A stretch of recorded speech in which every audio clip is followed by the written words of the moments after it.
Hello, I'm Jashikins, and welcome to another episode of Jash Reads.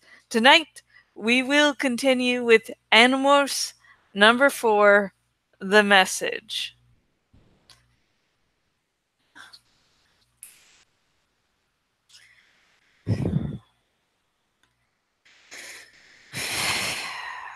The next day, I went to see Marco at his home.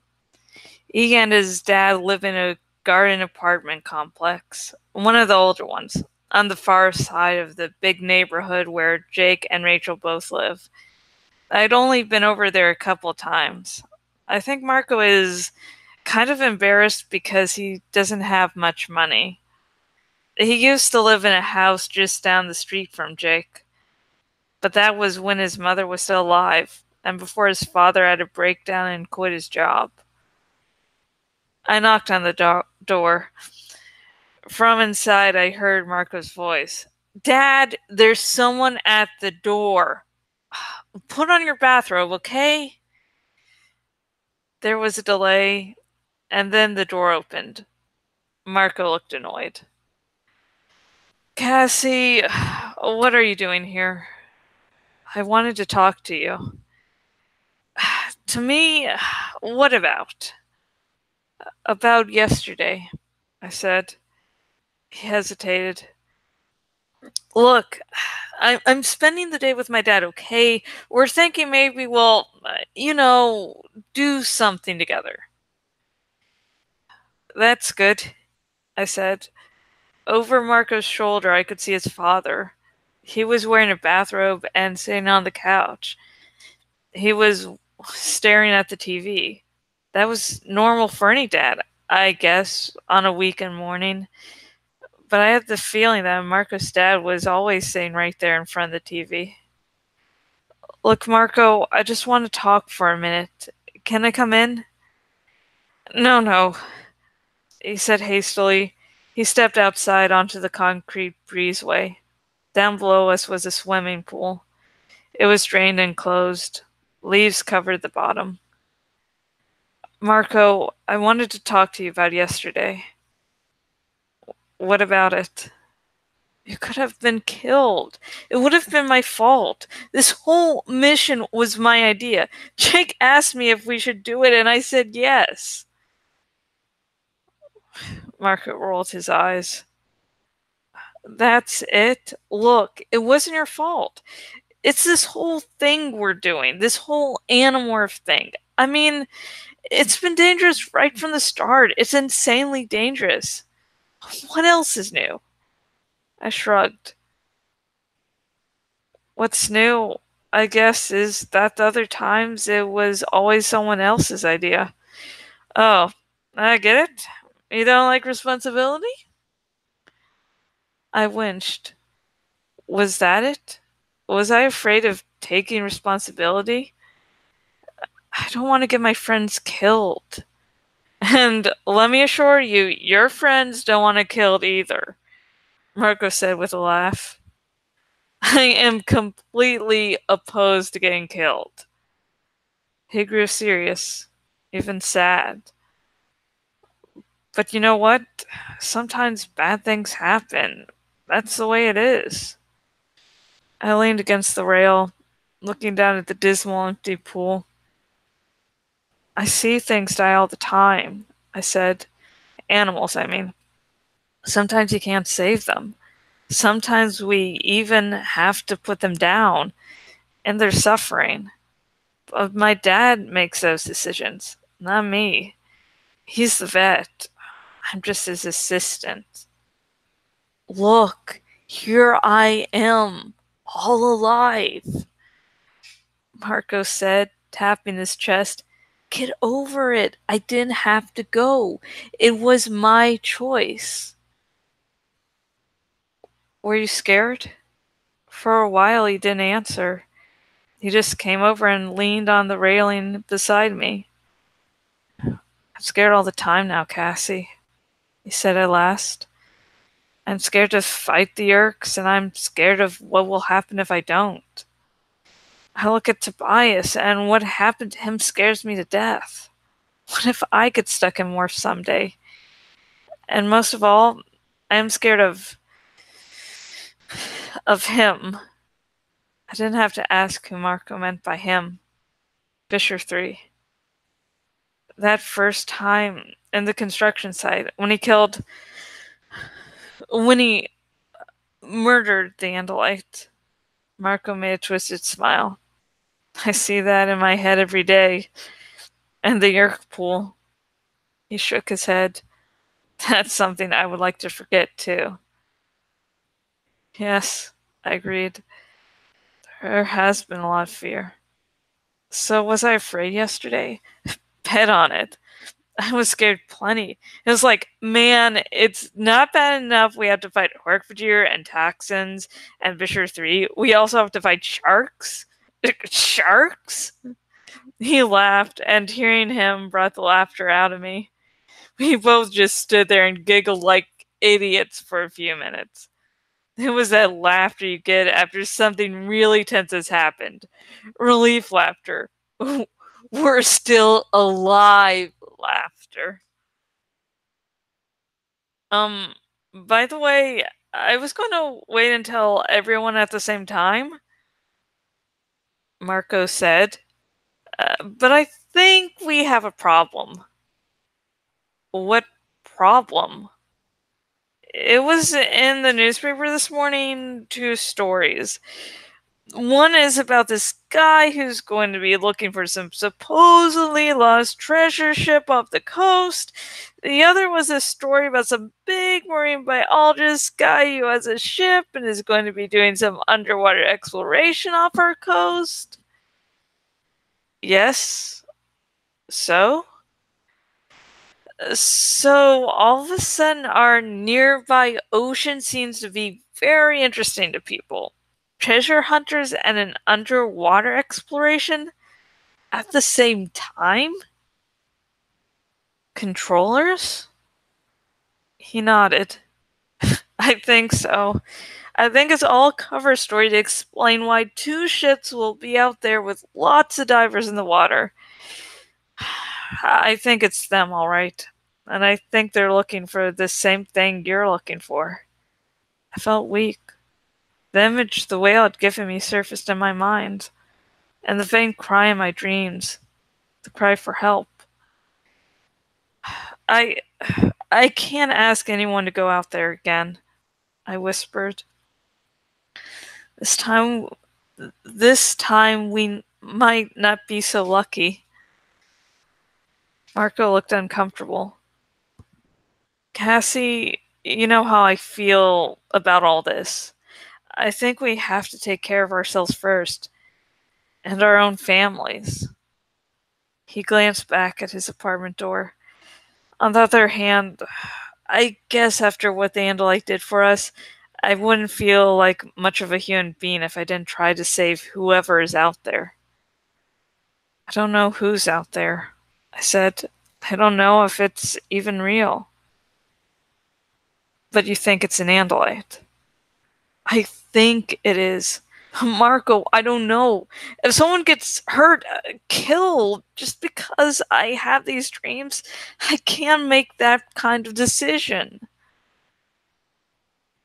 Yes, but can you decide to do nothing? That's a decision too. I had to smile. Marco, for a guy who's always joking around and being annoying, you're awfully smart. Yeah, I know, but don't tell anyone. It would destroy my image. I started to walk away. You know what was strange about yesterday? Marco said. What? The sharks. They were so totally deadly. I mean, we worry about Hork-Bajir and toxins and Visher 3. You kind of forget that right here on little old planet Earth, there are creatures just as tough and dangerous. It would be funny if it wasn't some alien that ended up getting us, but some normal Earth creatures. I didn't think it was funny at all.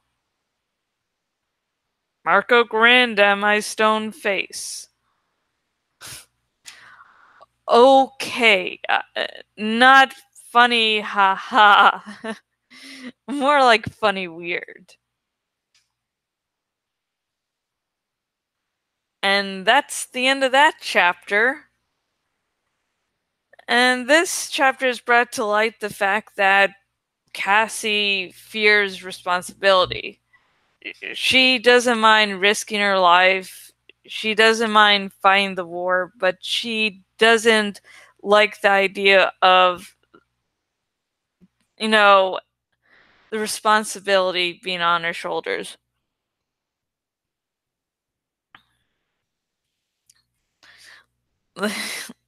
And I can fully understand it, because it's one thing going along with an idea and following, it's another totally different feeling when you're making the decisions, because when it's going right, you feel awesome. But when things go wrong, yeah, it is not good. And I only make these sort of decisions like on what to eat, what stuff to get at the grocery store, really minor things, all things considered. But Cassie is having this responsibility of the fate of the human race being on her shoulder, and that is hard to deal with, because when things go wrong, it's a loss for humanity, or when your friends gets hurt or killed. And so it's really I it's really hard to deal with responsibility. And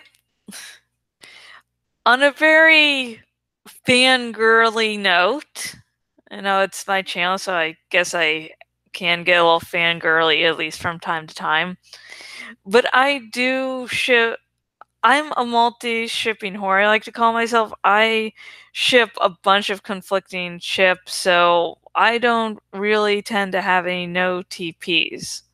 Meaning, for the uninitiated, ships I just can't stand at all and loathe.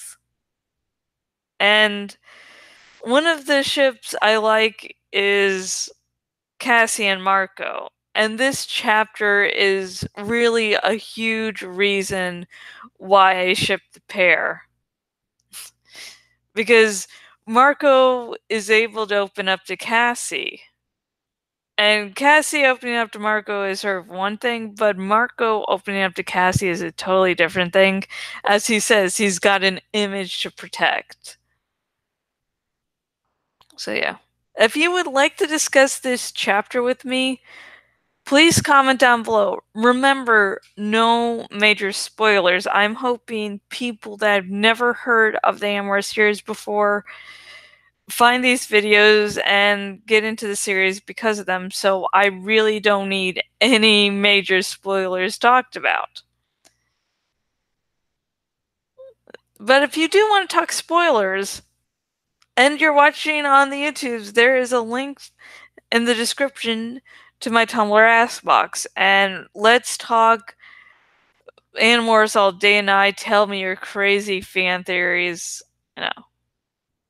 And if you've never read Animorphs before, and you've grown interested in the series because of this dramatic reading, you're like, hey, this is actually pretty decent. This is pretty cool. I want to check this out for myself. If you are watching on the YouTube, link in the description. If you are watching on my bloggity blog, link down below. And both links will take you to where you can buy your own wonderful copy of Animorphs number 4, The Message by K.A. Applegate. Ow. And if you watch this dramatic reading and you're like, yeah, I really want to... I want Jashikins to do a dramatic reading of my fanfic or book, please, go, if you're on the YouTubes, link in the description. If you are watching on my blog, link up above. And both links take you to a blog post where I talk about what I do, what I don't do, and my prices. If you are watching this on the YouTubes, please like this video, subscribe to my YouTube channel, and if you're watching on my blog and watching on the desktop version,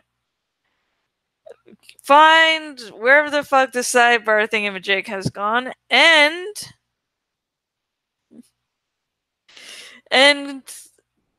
choose the follow by email option, and you will be emailed every time I make a lovely new blog post.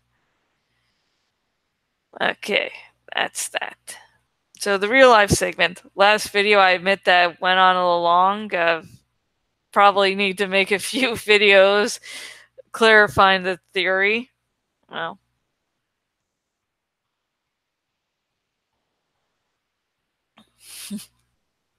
yeah. So yeah, today was...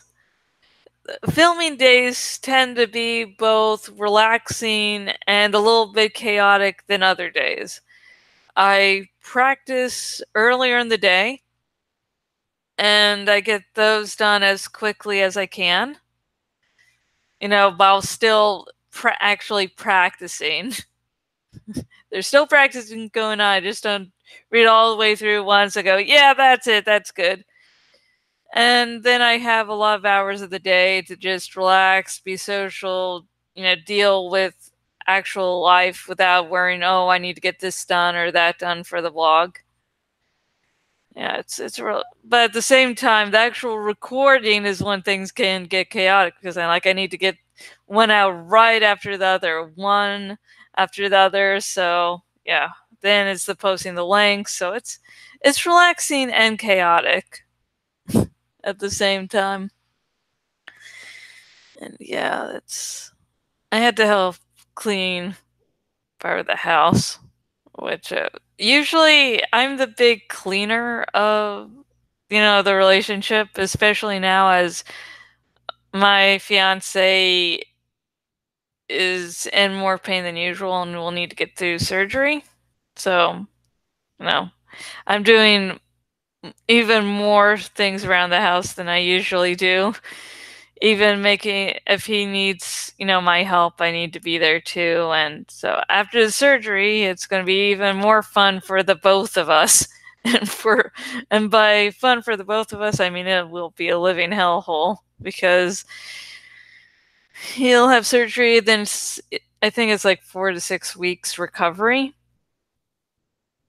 So yeah, and you have to prepare for that time to be longer.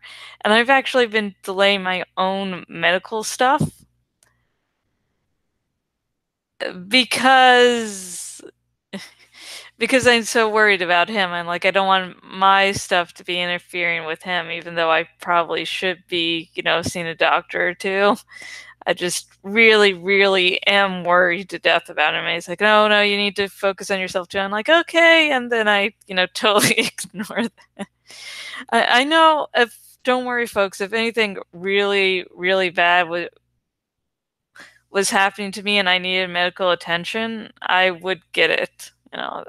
I know how far I can push myself. So with that lovely thoughts in everyone's minds, the one or two that actually listen, especially this far in the video, now is the time for the well wishes segment. I say some well wishes and I drink some sake. But until I get a new webcam, I'm not going to drink the sake because there's actually props, and I love using the props. And I like showing off the props. So yeah, no sake. That really sucks.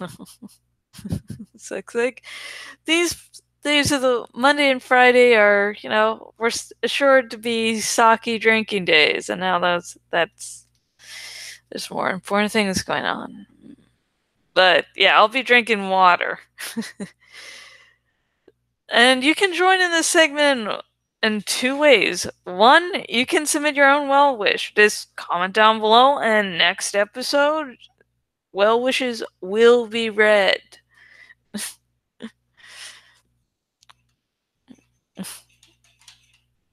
And the other way is to drink along with me. Drink your favorite alcohol, liqueur, or whatever the fuck's lying around. And if you don't drink for whatever reason, there's a bunch of non-alcoholic beverages to choose from. Water, coffee, tea, iced tea.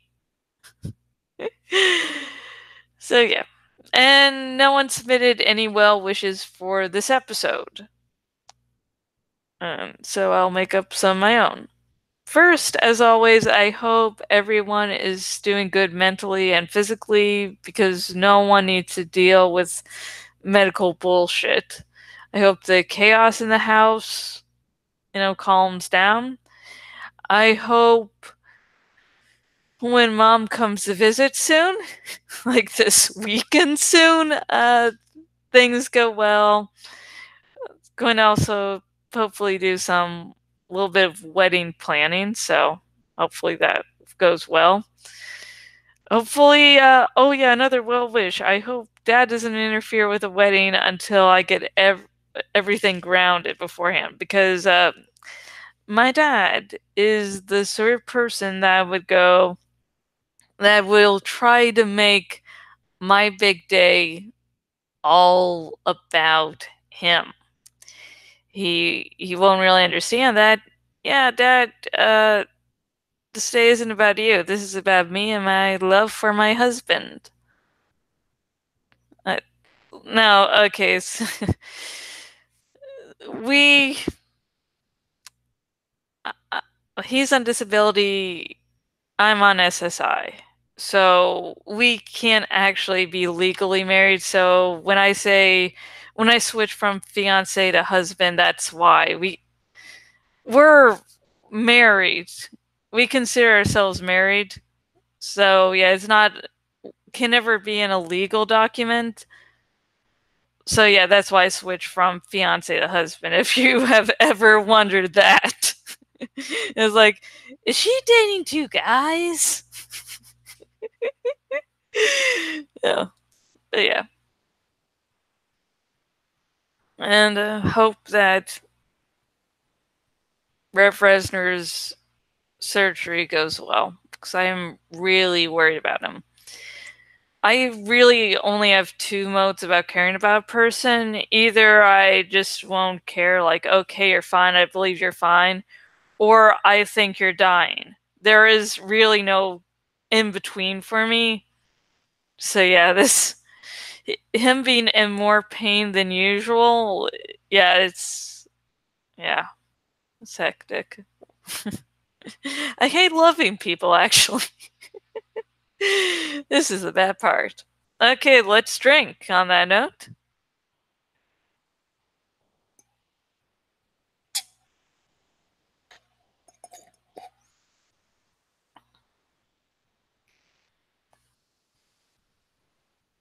And next episode will be more of Animorphs number for the message, and it will air shortly, so please just hang on. I'm going to take maybe a 10 or 30 minute break.